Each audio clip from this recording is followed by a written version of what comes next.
الحمدللہ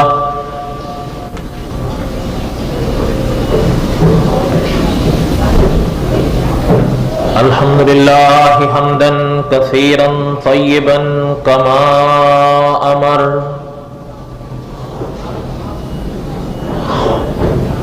ونشهد ان لا الہ الا اللہ وحدہ لا شریک لہ ونشهد ان سیدنا وسندنا ومولانا محمدا عبده ورسوله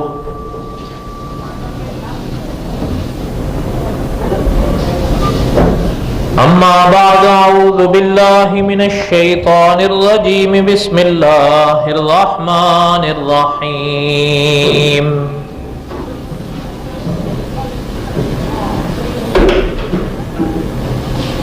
لقد ارسلنا نوحا الى قومه فقال يا قوم اعبدوا الله ما لكم من اله غيره وقال الله تعالى في مقام آخر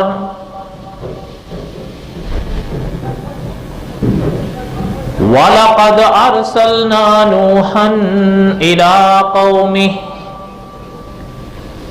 إِنِّي لَكُمْ نَذِيرٌ مُبِينٌ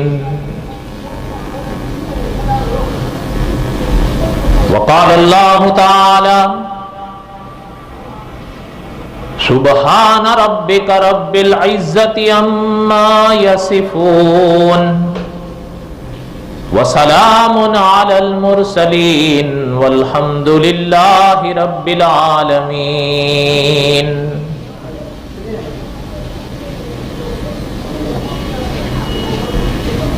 صدق الله العظيم وبلغنا رسوله النبي الكريم ونحن على ذلك لمن الشاہدین والشاکرین والحمد للہ رب العالمین اللہم صلی علی محمد وعلی آل محمد کما صلیت علی ابراہیم وعلی آل ابراہیم انکا حمید مجید اللہم بارک علی محمد وعلی آل محمد کما بارکت علی ابراہیم وعلی آل ابراہیم انکا حمید مجید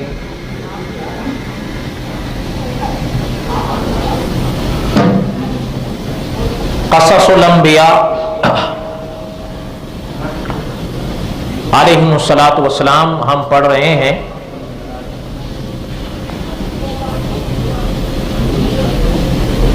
اب قصص الانبیاء کی اگلی کڑی ہم پڑھیں گے۔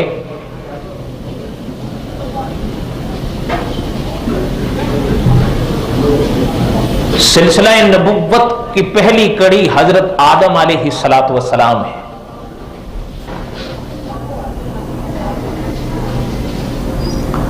حضرت آدم علیہ الصلاۃ والسلام کے بعد علماء یوں لکھتے ہیں کہ حضرت آدم علیہ السلام کے جانشین ہوئے حضرت شیث علیہ الصلاۃ والسلام۔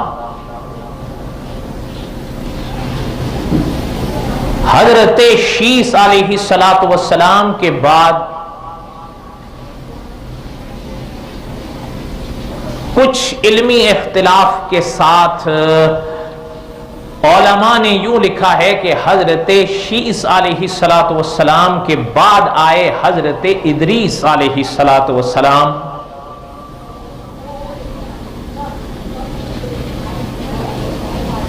خدا کے ان پاک نبیوں کے ہم نے اپنی بساط تک کچھ تذکرے پڑھے۔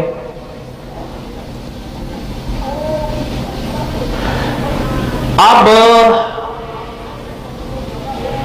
ان کا تذکرہ ہم نے پڑھنا ہے جن کے بارے میں علماء نے حدیث شریف کی روشنی میں یوں لکھا ہے کہ اول الرسل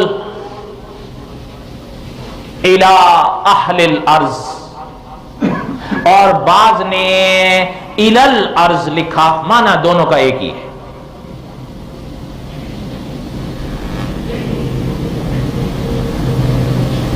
اول الرسل الی اہل الارض، یعنی زمین والوں کے لیے جو پہلے رسول آئے۔ اس کا کیا معنی ہوا؟ بس ایک موٹی سی بات ذہن میں بٹھا لیں آپ۔ علماء یوں لکھتے ہیں کہ حضرت آدم علیہ السلام کے بعد حضرت آدم کی اولاد کے لیے، حضرت آدم کی ہی اولاد میں سے یہ وہ شخصیت ہے جو پہلے رسول ہوئے، جن کو اللہ تعالیٰ نے تاج رسالت بخشا ہے۔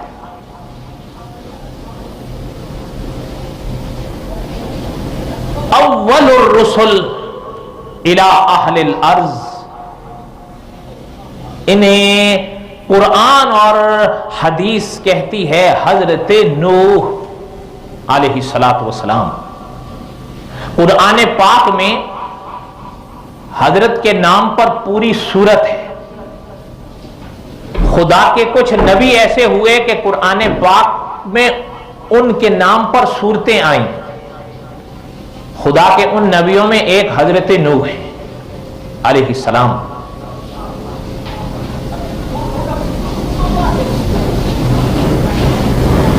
مولانا عبد الرحمن صاحب مظاہری لکھتے ہیں اپنی کتاب میں کہ حضرت نوح علیہ السلام خدا کے وہ نبی ہیں جن کا تذکرہ اللہ تعالیٰ کے کلام پاک کی 28 سورتوں میں آیا۔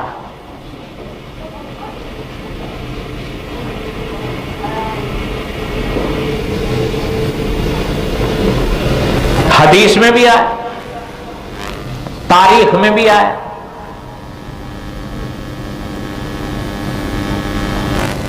تھوڑی سی ابتدائی ہم باتیں پڑھیں گے علماء کے حوالے سے۔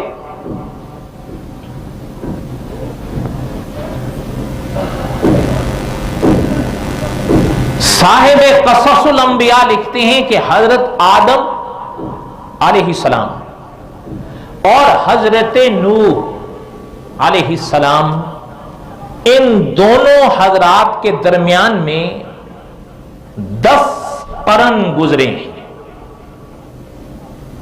حضرت آدم جب اس دنیا سے پردہ فرما گئے تو 10 قرن کے بعد حضرت نوح آئے ہیں۔ اب قرن کس کو کہتے ہیں؟ بعض علماء یوں لکھتے ہیں کہ جب 100 سال بیت جائے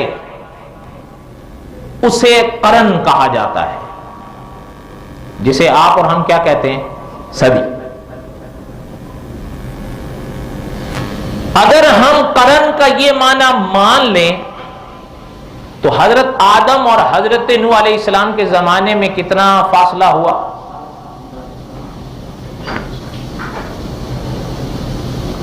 دوسرے علماء یوں لکھتے ہیں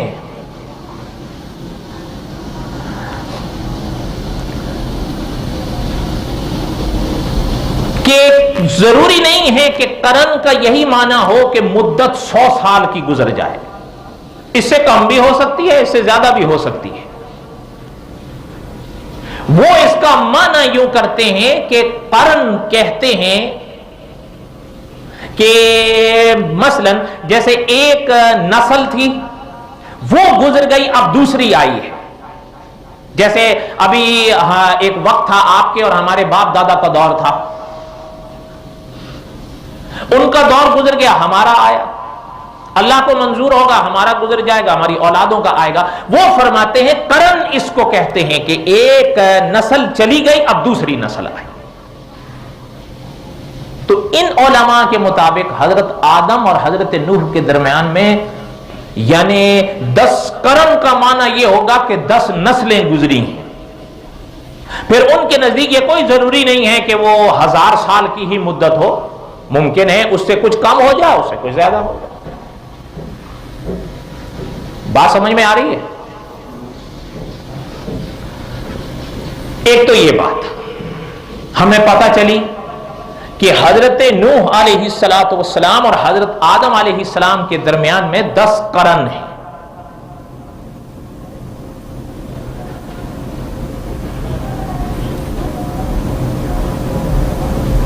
پھر دوسری بات،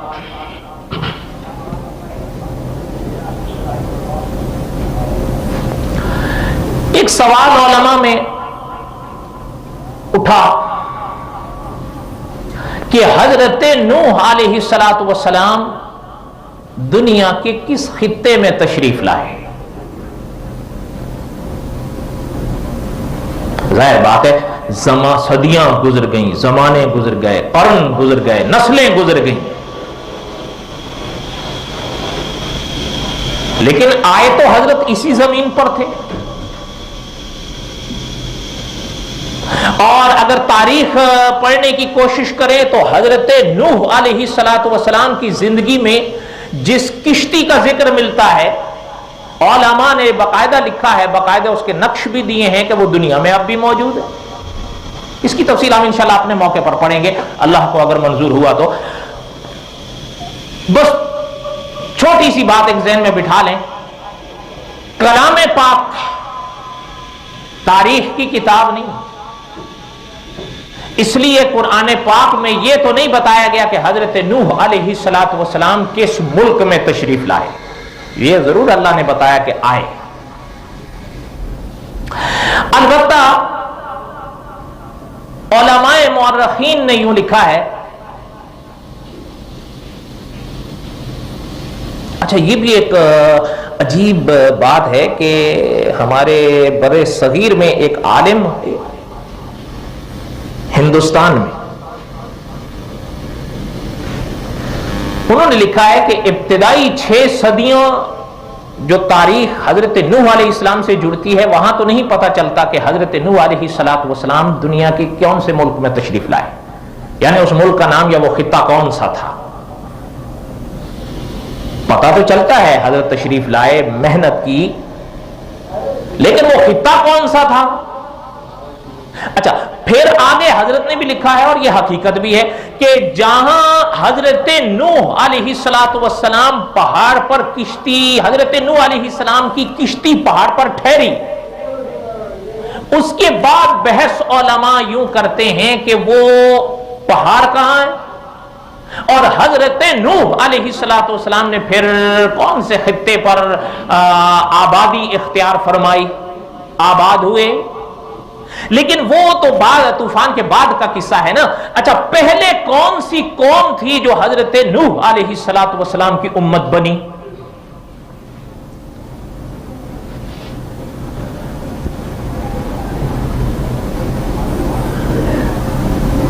جن کی میں بات کر رہا تھا انہوں نے تو یوں لکھا ہے، بہرحال ان کے بعض باتوں سے علمی اختلاف اپنی جگہ ہے، ان کی تحقیق یہ ہے، ہو سکتا ہے آپ مانے نہ مانے، اہل علم ان کے ان جملوں سے اختلاف بھی کریں، اور بعض اکابر نے اختلاف کیا بھی ہے ان کی ان بعض باتوں سے۔ ان کی تحقیق یہ ہے کہ حضرت نوح علیہ السلام کی امت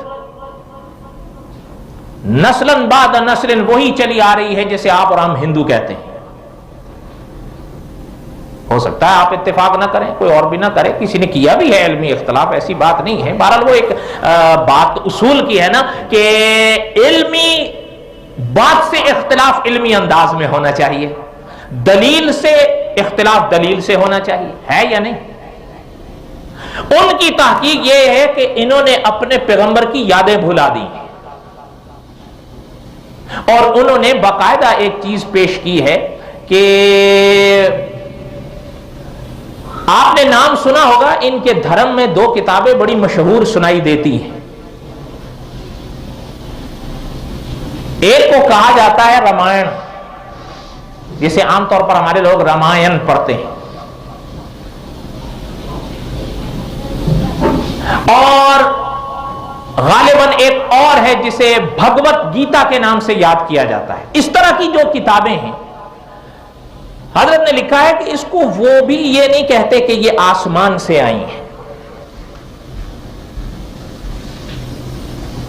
مقام درجہ جو بھی دیں لیکن اس کو وہ یوں نہیں کہتے. حضرت نے لکھا ہے کہ یہ آسمان سے ہے یا یہ خدا کی کتابیں ہیں. لیکن جو ان کا ماخذ ہے, جس کو ان کے دھرم کی بنیاد کہا جاتا ہے, اس کو کہا جاتا ہے وید. کیا کہا جاتا ہے؟ بولیے گا نہیں, ہاں روزہ ٹوٹ جائے گا. اس کو کہا جاتا ہے وید. ان وید کے بارے میں ان کا نظریہ یہ ہے کہ یہ خدا کی کتابیں ہیں اور اس میں خدائی باتیں ہیں. اچھا, آگے ایک ضرور بات اٹھتی ہے کہ اگر آپ ان کے مقابلے میں اہل کتاب سے پوچھیں کہ تورات کن پر آئی, وہ کہیں گے حضرت موسیٰ علیہ السلام پر. اگر آپ دوسرے اہل کتاب سے پوچھیں کہ انجیل کن پر آئی, وہ کہیں گے حضرت عیسیٰ علیہ السلام پر. اگر آپ اوروں سے پوچھیں کہ زبور کن پر آئی, وہ کہیں گے حضرت داؤد علیہ السلام پر. اور اگر آپ مسلمانوں سے پوچھیں کہ قرآن کن پر آیا, حضرت محمد الرسول اللہ پر صلی اللہ علیہ وسلم. لیکن حضرت نے لکھا ہے جب ان سے آپ پوچھیں کہ بھئی وید کی نسبت تو آپ آسمانوں سے کرتے ہو, لیکن وید کن پر آئے, پھر یہ خاموش ہو جاتے. پتہ چلتا ہے حضرت کی تحقیق کا خلاصہ یہ ہے کہ انہوں نے اپنے نبی کی یادیں کھو دی. اور حضرت نے لکھا ہے کہ ان کی وہ کتابیں ایک شخصیت کا حضرت آدم کے بعد سب سے زیادہ تذکرہ کرتی ہیں. وہ نام ملتا ہے منو. اور حضرت نے لکھا ہے یہ اور کوئی نہیں ہے, حضرت نوح ہی تھے علیہ الصلوۃ والسلام. ان کی وہ کتابیں پڑھنے کے بعد بہو وہی نقش, وہی تاریخ, وہی یادیں, وہی باتیں منو کی ملتی ہیں جو حضرت نوح علیہ السلام کی زندگی میں پیش آئی. ان کی تحقیق کے مطابق یہ خطہ رہا حضرت کے علاقہ اور یہ قوم رہی حضرت کی امت. یہ الگ بات ہے کہ حضرت نے کھل کے لکھا ہے کہ انہوں نے اپنی دیومالائی کہانیوں میں حضرت نوح کی یادیں بھلا دی. اچھا, ایک اور بڑی عجیب بات حضرت نے لکھی ہے. حضرت نے لکھا ہے کہ ان کی کتابیں پڑھیں آپ تو کئی پیغمبروں کی یادیں ملتی ہیں لیکن پیشین گوئیوں کے طور پر, لیکن حضرت آدم اور حضرت نوح کے تذکرے پیشین گوئیوں کے طور پر نہیں ملتے. پتہ چلتا ہے کہ وہ ہو گئے. پیشین گوئی ان کے بارے میں ہوتی ہے نا جو ابھی آئے نہ ہوں اور جو ہو کر چلے جائیں.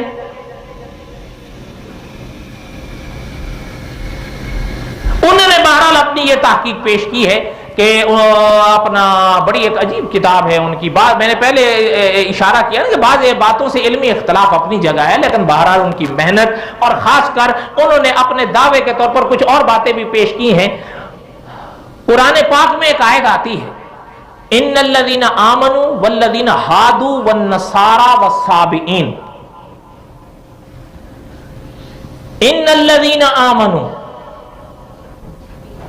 مسلمان, والذین ہادوا یہودی, والنصارى عیسائی, والصابئین اس کے ترجمے میں لکھا گیا صابئین. اب یہ ایک سوال آیا علماء میں کہ صابئین کون ہے؟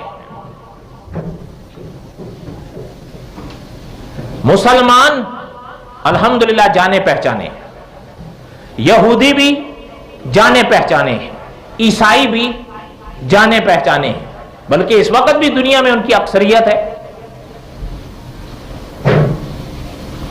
صابئین جن کا ذکر اللہ تعالیٰ نے کلام پاک میں کیا ہے وہ کون ہے؟